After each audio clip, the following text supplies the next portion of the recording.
موعد وتوقيت مباراة الأهلي وبتروجيت القادمة في الدوري المصري، وذلك بعد تأهل النادي الأهلي لدور المجموعات ببطولة دوري أبطال أفريقيا بعد الفوز على فريق إيجل نوار بهدفين دون مقابل في مجموع المباراتين.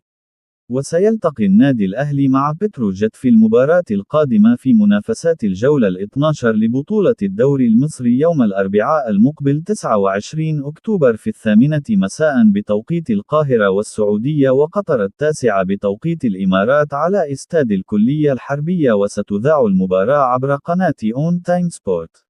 ويتصدر النادي الأهلي ترتيب جدول المسابقة في المركز الأول برصيد 21 نقطة، بينما يتواجد فريق بتروجيت في المركز ال13 برصيد 14 نقطة.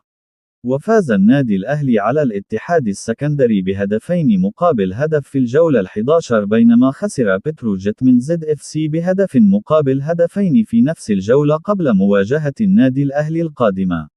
وسيغيب أحمد نبيل كوكا عن مباراة الأهلي القادمة أمام بتروجيت بعد تعرضه للطرد في مباراة الاتحاد السكندري في الدوري المصري.